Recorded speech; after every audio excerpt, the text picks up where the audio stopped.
Philip Morris presents Crime Photographer.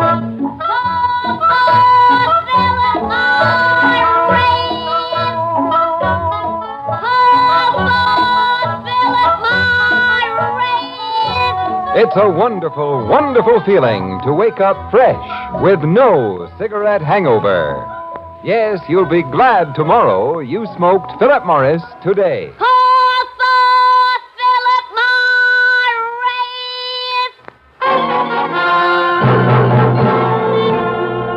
Good evening.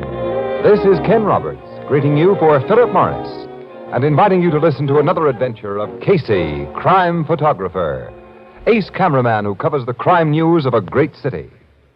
Written by Alonzo Dean Cole, our adventure for tonight, Death of a Stranger.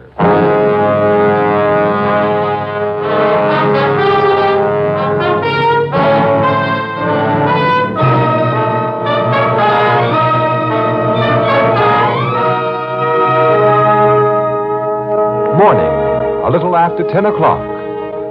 Behind a massive desk in the richly appointed office that is a part of his home sits Robert Hayden, whose lucrative business is the buying and selling of rare stamps. A door opens and his brother enters.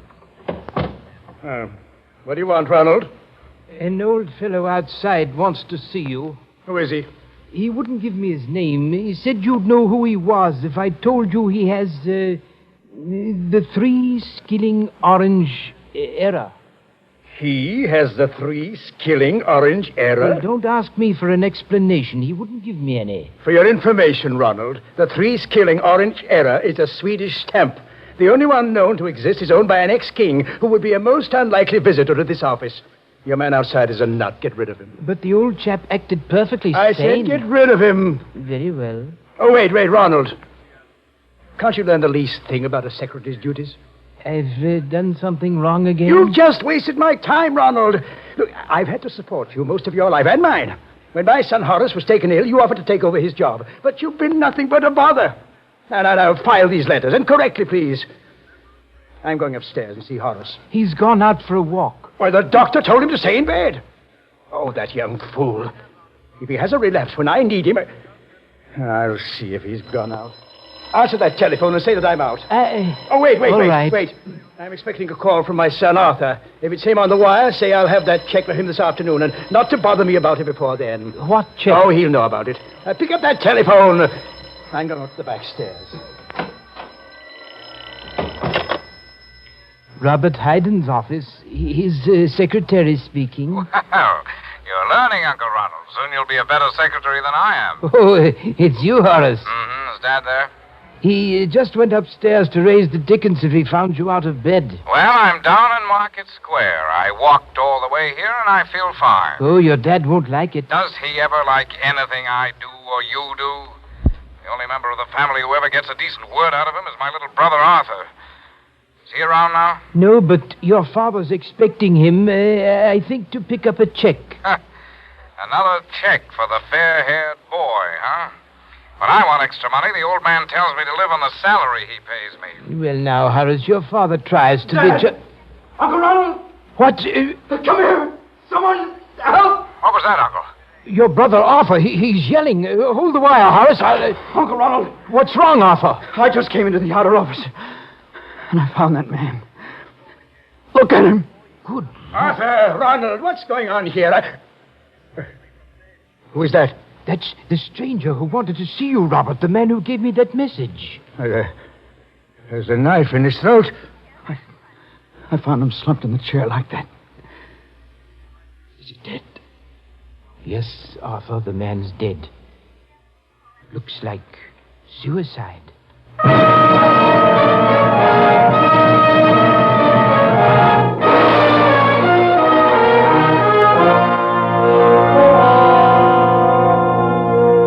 What's your verdict, Doctor? This man did not commit suicide, Captain Logan. I told you this was a murder, pal. Shut up, Casey. Go on, Doc. The knife entered the old fellow's neck at an impossible angle for self-infliction. Oh, it seems I never get an easy one. The people in this house say they never saw the guy until this morning. They have no idea who he is or why he came here. Can we have the knife now, Doc? Yes, I'm finished. Muller, dust it for fingerprints. And you, Sergeant, make a thorough search of the body. Yes, sir. Can I interview the people who found the body now, Captain? You've already interviewed her, Miss Williams, and Casey got their You pictures. sent him upstairs before we could finish our job. That's all we know. It's about- all I know so far. We heard exactly the same story from Robert Hayden, his brother, and his two sons. No prints on the knife, Captain. That's just swell. Did you find anything on the body, Sergeant? Looks to me like the killer went through the guy's pockets, Captain. How about identifying marks in his clothing? No labels, no laundry marks to help us either. The guy must have had a wife who washed his clothes, or he did it himself. He doesn't look to me like a fellow who'd do his own laundry. Why?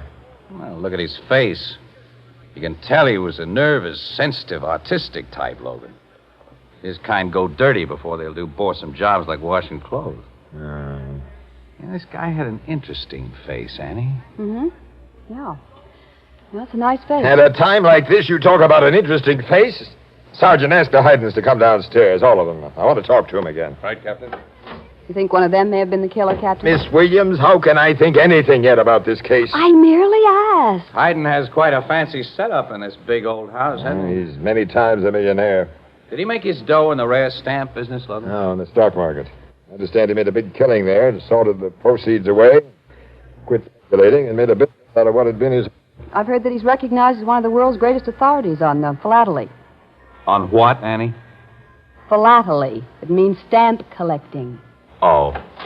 You wish to ask us further questions, Captain? Yes, Mr. Hayden. Come in, all of you. Well, I'm sure there's nothing any of us can tell you. This lower floor of your house is devoted entirely to your business, Mr. Hayden? Yes, it's kept separate from my living quarters. My clients enter this reception room directly from the street as they'd enter a shop.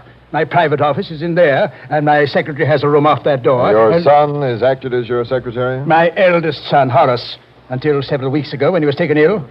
Since then, my brother has attempted the work. Very clumsily, I'm afraid. Of course, you might have trained Arthur to take my place, Dad. I have no head for business, Horace. You simply have no head, Art. No, look, that's enough, boys. What Mr. Ronald, you say the stranger gave you the impression that his message about the 3-skilling orange error would mean something to your brother? Mr. Casey... The stranger couldn't have given such an impression. He didn't know me, and I didn't know him. My question was addressed to Ronald, Mr. Hayden. Well, I did believe the stranger knew you, Robert. He seemed so confident that you'd see him. You're a fool. Now, Mr. Hayden, you left your private office shortly after you received the stranger's message. Yes? You didn't come into this reception room then? No. I went directly up the back stairs, and I didn't come down until I heard my son Arthur yelling for help. I thought something was happening to him. Arthur, Yes, Captain? you said you walked in here from the street and saw the dead man. That's right. I've never seen a fellow just stabbed himself. It seemed all I could do was yell for help. At that time, Horace, you were talking to your uncle over the phone, huh? Yes, Mr. Casey. I'd called Dad's office from a booth in the Market Square drugstore.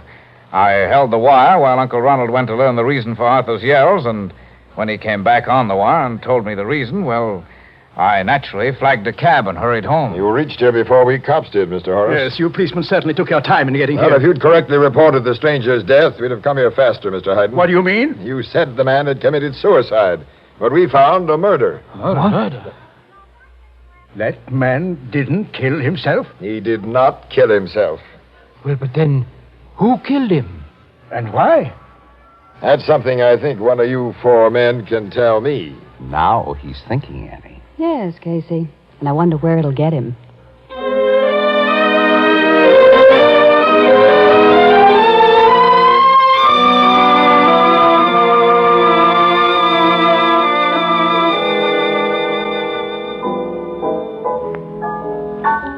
Just a minute, Mr. Nestor Camp. I'm fixing up your order.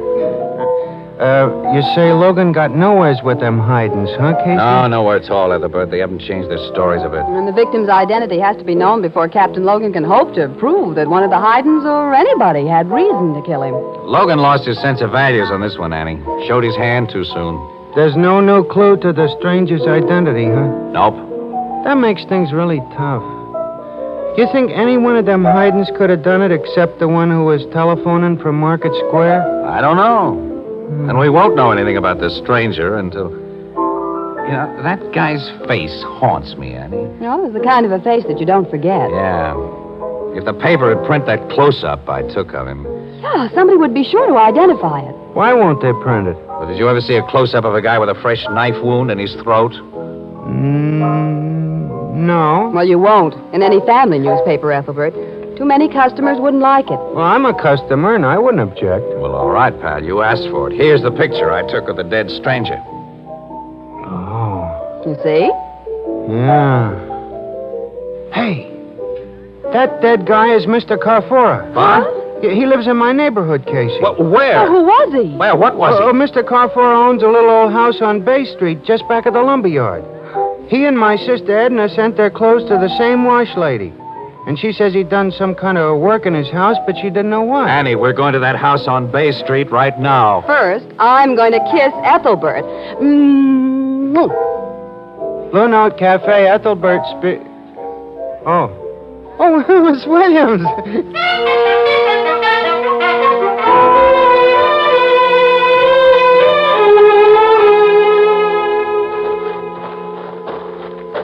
That must be the place, Casey. Yeah, it is the place, kid. It's the only house in the back of the lumber yard. Well, it's so dark, I can't see whether that's lumber piled back there or what. Wait, I got a flashlight here.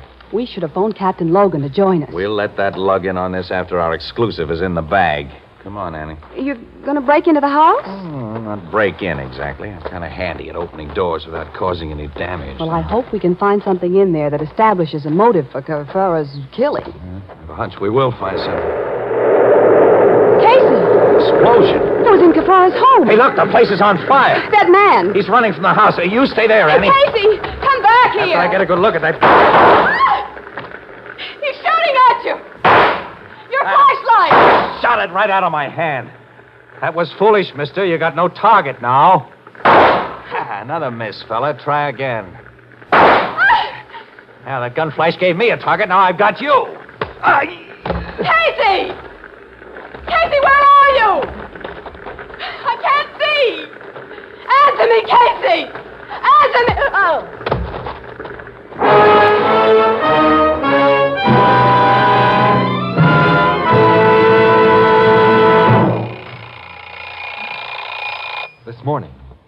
This morning, when your alarm clock rang, did you wake up with cigarette hangover? That stale, musty, smoked-out taste in your mouth. Cigarette hangover. That tight, dry, uncomfortable feeling in your throat. That's what takes the joy out of smoking. And when that happens to you, it's time to change to Philip Morris. Remember, Philip Morris is the one, the only cigarette proved definitely less irritating, definitely milder than any other leading brand. That fact is recognized by eminent medical authorities. No other cigarette can make that statement. Remember, top-ranking doctors, eminent nose and throat specialists actually suggest Philip Morris in cases of irritation due to smoking. That's why we say, if you're tired of cigarette hangover, join the millions and change to Philip Morris.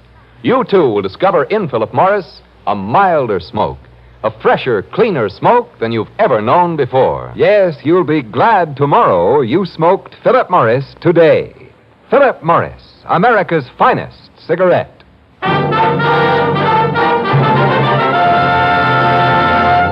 And now back to Casey, crime photographer.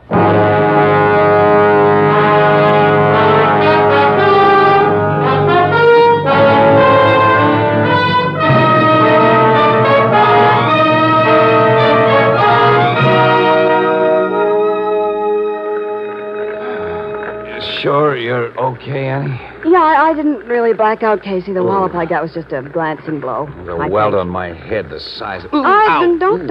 Don't sit up. Sit still for a while. Don't try to move. We got to get away from here, kid. That burning house is throwing out too much heat. And smoke. Somebody's turned in a fire alarm. Yeah, the trucks are coming. I hear them.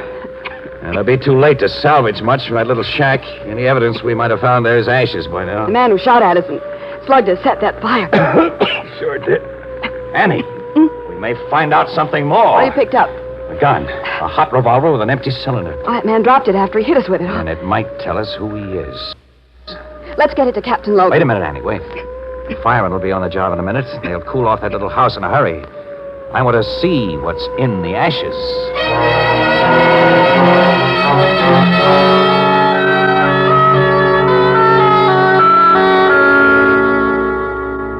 You say this guy Carfora was an engraver, Casey? Well, that had been his trade, Logan, but the guy was essentially a hobbyist. And among other things, he went in for chemistry and photography. Annie and I saw the remains of some swell equipment in the ruins of his home. Yeah, we checked our findings there with neighbors who'd known him, Captain. Nobody knew him really well, but we're told that his main interest was philately.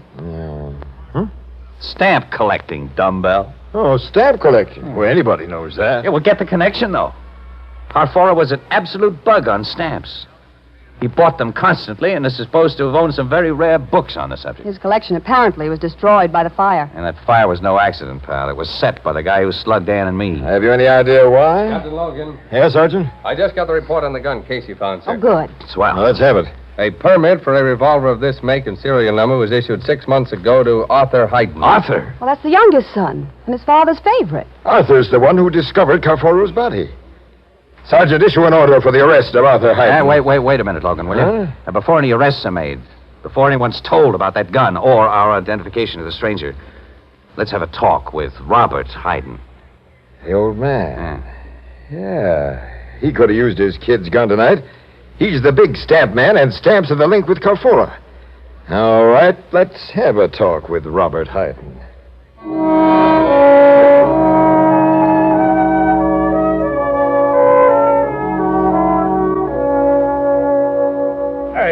This is an imposition, Captain. Well, why should I open my office to you at this time of night? Because it affords more privacy than your living rooms upstairs, Mr. Hayden. And we'd like to have privacy. For more idiotic questions about the death of that unknown man, Mr. Casey? We'll try to keep our questions a little short of idiotic. You haven't up to now. But citizens must cooperate with the police, I suppose. Please step into my office. Ladies first, Miss Williams. Thanks. Now, what can I tell you that I haven't already told you before? First, Mr. Hayden, what business did you do with Angelo Carfora? Angelo Carfora? Mm-hmm. Is the name familiar? Well, of course it is. I never forget a client, at least not a client who gave me cause to remember him, as this Carfora did. Well, Casey, we didn't expect him to admit, no. Well, tell us about Carfora. Well, he did business with me for a long time, buying only seconds, stamps that are damaged in one way or another and worth only a fraction of normal value. But quite frequently, he submitted undamaged stamps for my opinion as to their genuineness. I found all of them to be forgeries, except the last one he sent, which was a perfect postmaster provisional. Oh, his business meant little to me in a monetary way, but he had a feeling for stamps, and I enjoyed his interesting letters. I never met the man personally, but... You never met him? No. Why do you ask me about Carfora? I thought you were only concerned about that murder. Angelo Carfora was killed in your reception room this morning. What? He was the stranger. This is incredible. How long since you heard from Carfora?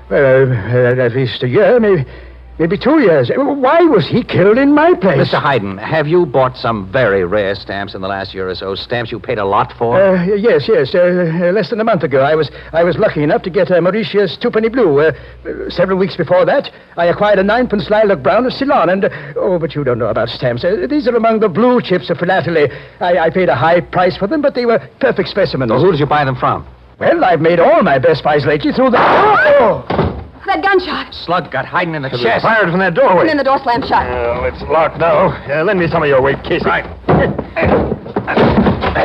That opened it. Miss Williams, see what you can do for Hayden while we... Help him! Logan! I see.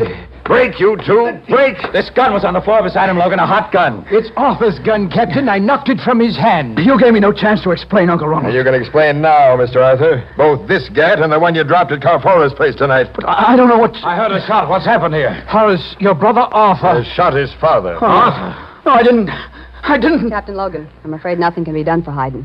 He's dead. Arthur Hayden, I'm placing you under arrest for murder. No. Hold it, Logan. What? Let's get this picture straight before you arrest Picture straight enough, Mr. Casey. I caught Arthur with the gun in his hand. But I didn't shoot him. I just picked up that gun when Uncle Ronald grabbed me. Just picked it up? Yes. I just come into this hall, through the street door in the back. And then I heard a shot and loud voices in Dad's office. I ran this way and I saw the gun on the carpet. Without thinking, I picked it up and just then... Is that the best story you can think of, Arthur? But it's true. Horace, I swear it's true. Whereabouts in the hall were you, Mr. Ronald, when you saw Arthur with that gun? At the foot of the back stairs. I was on the floor above, and when I heard that shot, I came down 3 steps at a time. The shot brought you to, Horace? Yes, down the front stairs. Now, you were the first on the scene, Arthur. Did you see whoever dropped that gun? No, he'd gotten away before This is nonsense. Nobody dropped that gun, and nobody got away. My brother is the killer, Captain. Sure, Casey, it's as plain I as... don't agree. Why not? Because Hayden was killed to cover up the murder of Carfora. And Arthur doesn't fit the Carfora picture as I see it now. Look, Casey, Arthur discovered Carfora's body. You were slugged with Arthur's gun outside Carfora's house. And now Mr. Arthur Hayden is found with the murder gun in his hand a few seconds after his father's been bumped off. What more do you want? A probable link to Carfora. Well, I don't understand. Arthur, you got a check from your father today, didn't you? Yes? How big was it? What was it for? It was $2,000. I owed a gambling debt. Again? Okay, Horace, okay, I'm no good. Dad was always paying out money to get me out of trouble. The old man was my friend, as well as my father. As my brother's favorite son, Arthur, will inherit most of Robert's estate. But I never even thought of that. If you did, you never needed Carfora. But who is this Carfora? The name isn't familiar to you, Mr. Ronald? No. How about you, Horace? I never heard the name until you mentioned it. You're a liar. I beg your pardon? How long were you your father's secretary? About 10 years. During those 10 years, like any confidential secretary, you opened your boss's mail, read it, and took his dictation when he answered it, didn't you? Yes, But you never heard the name of Carfora? Hey, what is this? You know what it is. Your father made you work while your brother was allowed to play. You hated both of them for that. You never had enough money. And through Carfora, you saw a way to make big money. I don't know what you're talking about. Oh, yes, you do. You played both your father and Carfora for suckers. It was easy to keep apart while you were on the job as secretary. But when you were taken sick and your uncle was put in your place, you foresaw trouble. You could think of only one way to avoid it. You knew Carfora would come to the office this morning. So you got out of bed against orders to be ready for him. When your uncle left the reception room to deliver that message about the Swedish stamp, you killed Carfora. Oh, you're crazy. I was a mile away in a drugstore in Market Square when Carfora was killed. I talked to Uncle Ronald from a phone booth there. Yes, he did, Mr. Casey. How many phones are there in this big house, Mr. Ronald? Lines, I mean, not extensions. Why, 3. You used one of those 2 other lines to call the office line, Horace. You were nowhere near Market Square. You can't prove that. You know about the dermal nitrate test? Dermal nitrate? It'll show that you fired a gun tonight. You're not going to send me to the chair? Logan, Drop that knife, Horace. Oh, no, let me kill myself. You don't rate any easy way out. Here. Casey, hang on to this knife while I slip the handcuffs on him. Okay, pal. Why did you do it, Horace? You've always had all the luck, Arthur. I've always been the fall guy. I was a fool to think I could change things. But, Mr. Casey, I don't quite understand. Why did Horace kill my brother, and what was there between him and this man Carfora? Yeah, I don't get it either, Casey. And neither do I. Well, I'll tell all of you what Horace is going to put in his full confession after I take a lot of pictures.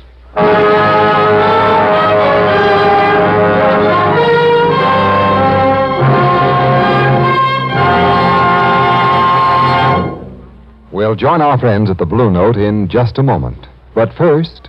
It's a wonderful feeling. It's a wonderful feeling. It's a wonderful, wonderful feeling to wake up fresh with no cigarette hangover. Yes, that's something more and more smokers who have changed to Philip Morris are discovering every day. Millions of new smokers now enjoying in Philip Morris a milder smoke, a fresher, cleaner smoke than they've ever known before. And for a good reason. For in Philip Morris, they enjoy the one cigarette proved definitely less irritating, definitely milder than any other leading brand. Yes, it's actually suggested by top-ranking doctors, eminent nose and throat specialists, in cases of irritation due to smoking. Doesn't it make good sense for you, too, to try Philip Morris? Yes, join the millions and see what a difference it makes, what a pleasure it is to smoke America's finest cigarette. Next time you step up to a cigarette counter, call for Philip Morris. And remember, you'll be glad tomorrow you smoked Philip Morris today.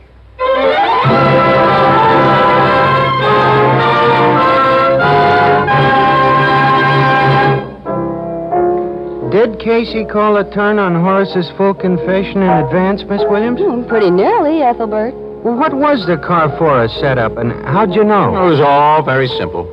To a mastermind. Huh. Carfora was a bug on philately. Stamps, that is, to you, Annie.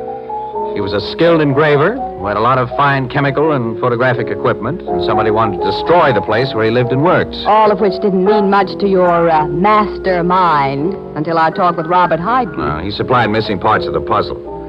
Carfora, as he threw the mails, had bought a lot of rare stamps that were in reach of his pocketbook because they were damaged.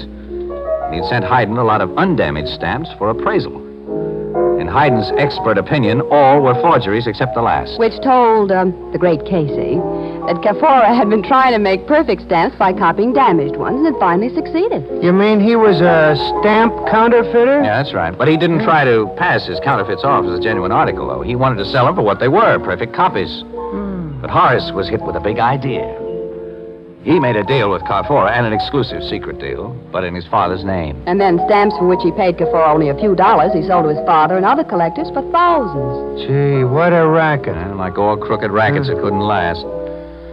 Carfora called to see old man Hayden, which would have exposed the whole setup, of course, so Horace had to kill Carfora.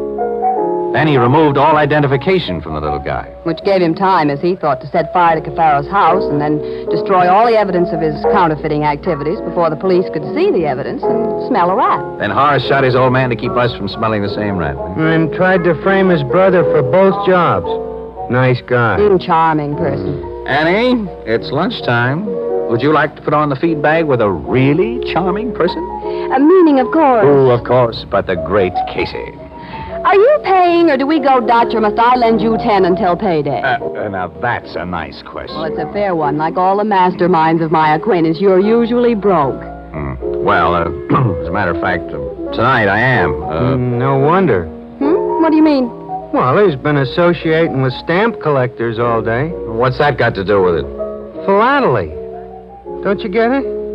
He's philately broke. Oh, Ethel.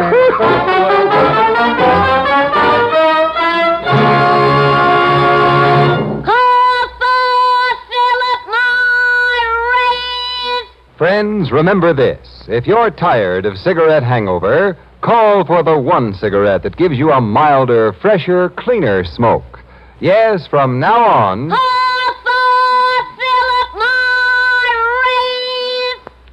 Good night, Johnny. See you next Thursday, same time, same station, when Philip Morris again will present another exciting adventure of Casey, crime photographer, starring Stotts Cotsworth. Until then... Smoke a pipe? You get real solace, comfort, and pleasure from Revelation pipe tobacco. Plus smooth burning. Plus a swell aroma. Revelation pipe tobacco is a revelation in smoking pleasure. Only 15 cents. Try Revelation.